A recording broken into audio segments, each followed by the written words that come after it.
Todo mundo fala de inteligência artificial e dos ganhos que ela tem oferecido a diferentes serviços, a diferentes produtos. Agora, o que a gente vai falar um pouquinho hoje aqui de como é que as empresas e os centros de pesquisa estão conectados para fazer a inteligência artificial ganhar mais escala e levar para o mercado inovações cada vez maiores. Comigo aqui estão dois convidados. O Alexandre Baratella, aqui do Inatel, e o Gustavo Brito, da IHM Stefanini. Bom, vamos começar pelo começo. Inteligência artificial, as pessoas já têm uma ideia do que ela é. Basicamente, aquilo que você senta lá na frente do teu computador, digita para um chat GPT uma pergunta e ele te dá uma resposta como se fosse uma outra pessoa te contando. É dessa inteligência artificial que a gente está falando, que vocês estão trabalhando, ou é um outro tipo de inteligência artificial? Já respondendo a sua pergunta, não, e eu vou explicar o porquê.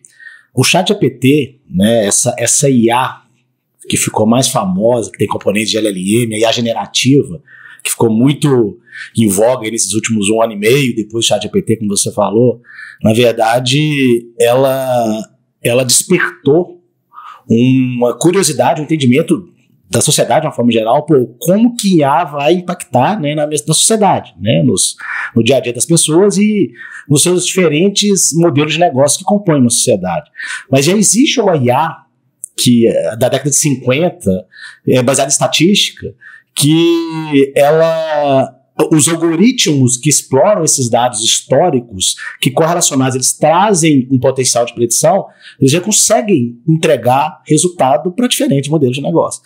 E aí, falando como o responsável que lidera as iniciativas de engenharia e tecnologia em ambientes industriais, a gente já aplica a IA, que não é a generativa, que não é a que ficou em voga, como eu falei, mas uma IA que eu vou chamar mais de tradicional, né, baseado em modelo estatístico, como eu falei, dentro de ambientes produtivos, com o objetivo de endereçar gaps de eficiência operacional há mais de 8 a 10 anos, falando de IHM Stefanini especificamente.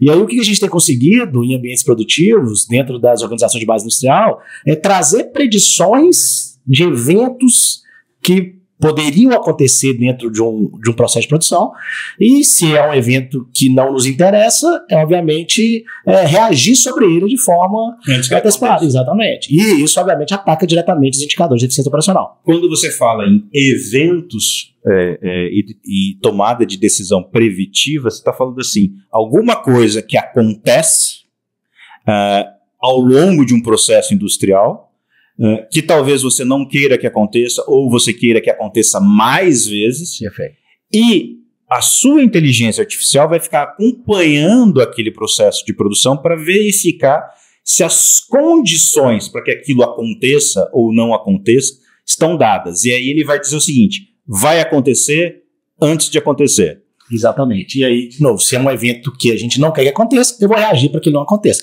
Se é um evento que eu quero que ele aconteça, eu vou reagir para que ele aconteça mais rápido. Mais rápido e mais vezes. Exatamente. Então esse é um tipo de IA, né, respondendo a sua pergunta, que já é aplicado, a gente aplica já em ambientes produtivos há mais de 10 anos. O que não quer dizer que a gente também não vá trazer para o ambiente produtivo a IA com componentes de LLM. E como é que o Inatel está trabalhando isso, professor? Então, nós trabalhamos aqui nas grades, né, dos nossos cursos, né, de engenharia, tanto os dois modelos, né, citados, né, de IA, essa questão da IA estatística, vamos dizer assim, de uma forma mais generalista, né, ela é muito aplicada em manutenção, né, acho que é o ponto mais aplicado que a gente tem. Então, por um exemplo, nós estamos monitorando um sistema de ar comprimido, de pneumática, né, e aí se o sistema tiver um vazamento de ar, às vezes a mangueira resseca, né, com o tempo, tende a estourar a mangueira e você pode parar uma fábrica por causa disso. Então, existe um sensor que fica medindo, né,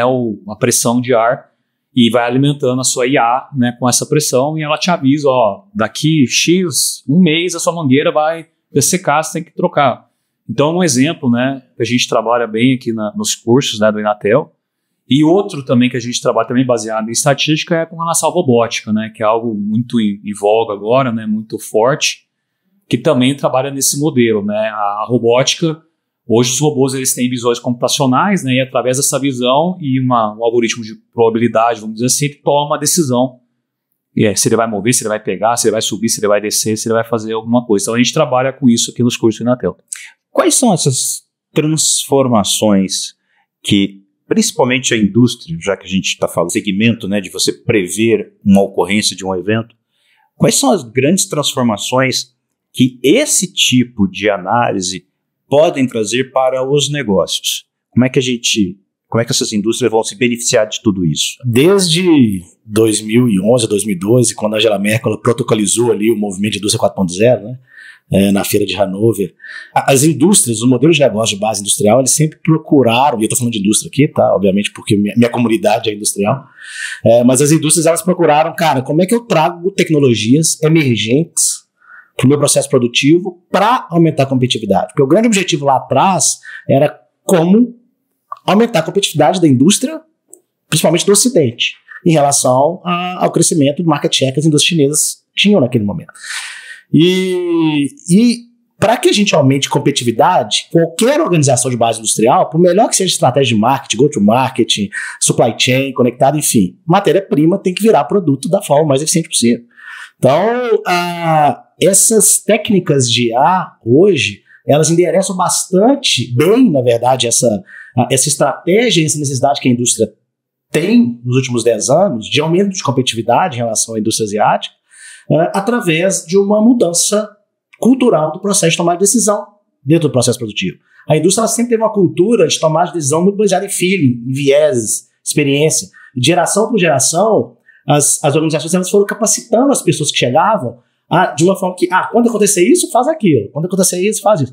Enfim, quando você começa a aplicar realmente modelos preditivos ou até prescritivos dentro desse ambiente, que vão te trazendo essas informações e te ajudando a tomar decisão, você começa a caminhar dentro dessa transição. De tomar decisão baseada em experiência, em feeling, para realmente decisão baseada em dados. É o algoritmo que está te trazendo informações.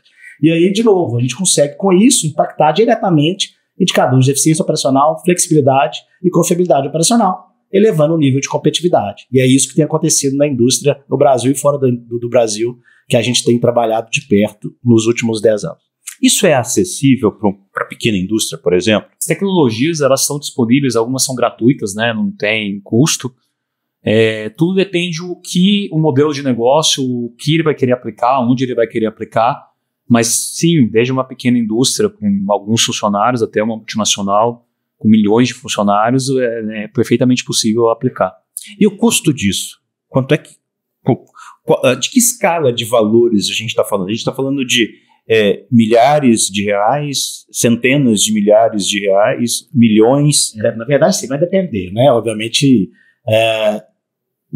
qual o problema que eu estou atacando ali, que está me impedindo de melhorar a eficiência operacional, que me impede de melhorar a competitividade, e o quanto de desenvolvimento de engenharia ou soluções de tecnologia para realmente a gente compor quanto que custa um empreendimento desse. Mas eu acho que é importante destacar, e aí realmente as tecnologias elas estão cada vez mais acessíveis, né? Então ela é muito mais barata hoje do que ela foi há 10 anos atrás.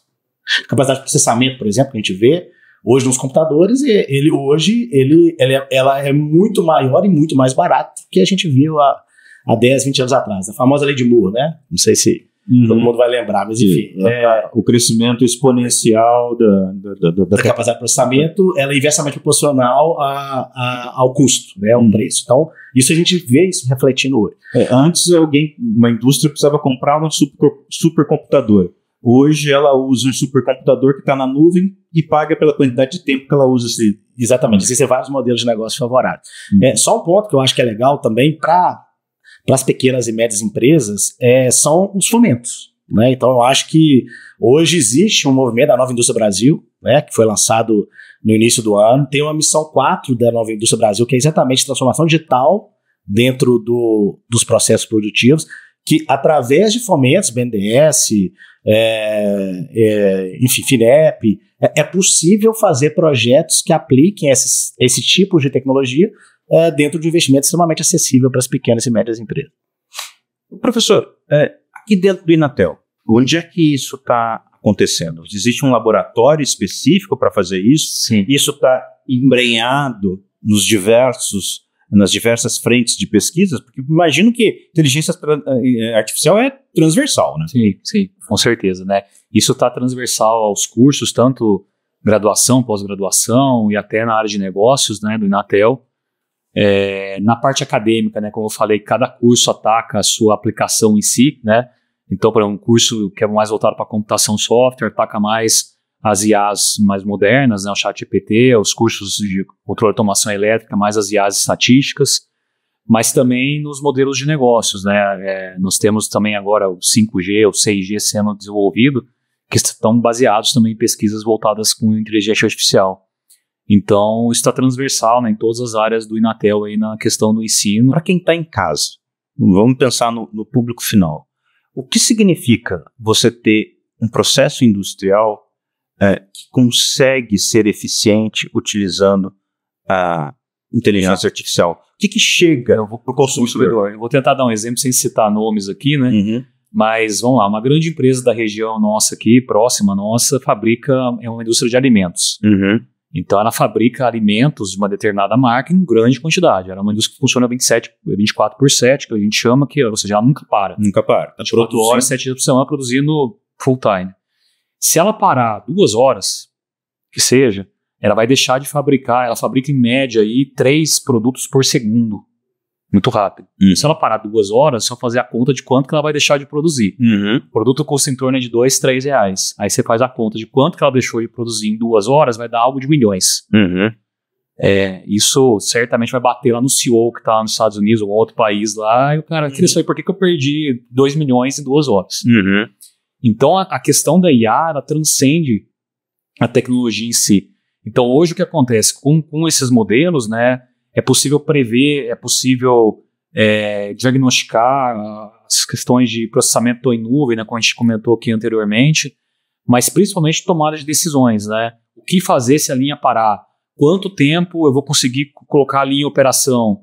Num modelo tradicional mais antigo, sem IA, ia demorar 2 horas, agora eu posso demorar 40 minutos. Você fala, 2 horas para 40 minutos não é tanta diferença, mas Na velocidade da produção. Nesse ponto, alguns milhões que vai deixar de ser perdido. Uhum. Então é nesse ponto aí que na parte industrial é o principal fator aí que a gente tem de decisão. No final das contas, para o consumidor, numa situação como essa, o que envolve é o preço final do produto. Exatamente. Ou seja, você consegue baratear o preço final de um produto, porque certamente essa empresa tem um concorrente, ela não tem um monopólio do mercado. Se ela consegue ter um diferencial de preço e isso faz com que ela venda mais, ela vai aplicar o diferencial de preço. Exatamente. Uhum. No final, a gente vai atingir a competitividade, que é o grande objetivo de todo Uhum. que indústria 4.0 que a gente vive há mais de 10 anos. O que para ele é competitividade, para o consumidor é preço baixo. É no bolso. Acesso a um produto que ele não acessaria. Com o mesmo nível de qualidade, só que mais barato. Uhum. A gente está... Qual é o patamar de desenvolvimento da inteligência artificial no Brasil? Você falou de modelos que são bastante antigos. Esses modelos bastante antigos, eles não ficaram parados no tempo, eles foram bastante atualizados. O quanto a gente está próximo da vanguarda dessa tecnologia de inteligência artificial aplicada aos processos produtivos brasileiros, o quanto ela está evoluída e o quanto ela está acessível. A gente tem um caminho muito longo ainda. A gente realmente ainda tem uma cultura de não aplicação de IA para trazer predição, para tomar decisão. Enfim, 90% dos processos críticos ainda são suportados por decisões baseadas em feeling e experiência. Mas já temos 10% aí que a gente já começou a caminhar. E é o que acontece. E esse é um dos grandes desafios, né? Realmente transmissão de conhecimento e por aí vai. Mas a gente já tem uns 10%. Há 10 anos atrás já era 0%. Né? E hoje a gente já está exportando esses tipos de aplicações para fora do Brasil. Então, por exemplo, eu tenho clientes que hoje eu iniciei esse tipo de trabalho no Brasil, em mais de 20, fiz rollout para mais de 20 plantas, já trabalhei com esse mesmo cliente no México, República Dominicana, Uruguai e Estados Unidos.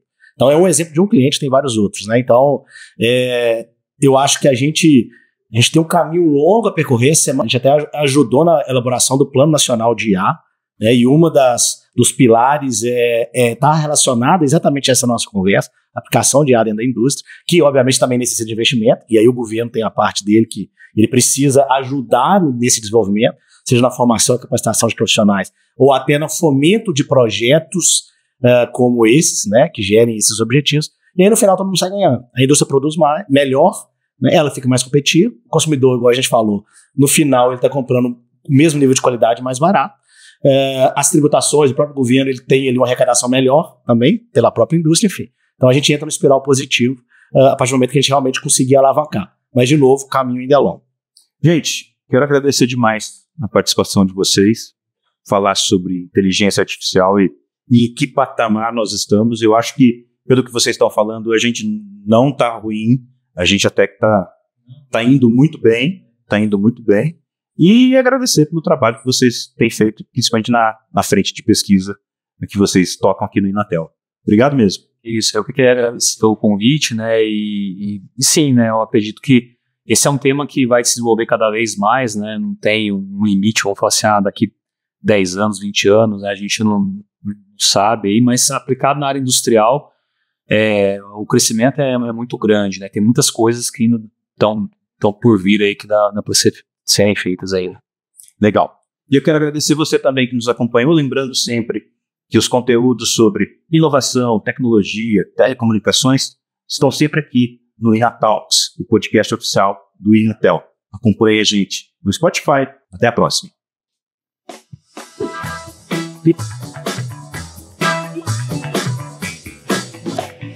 Ah.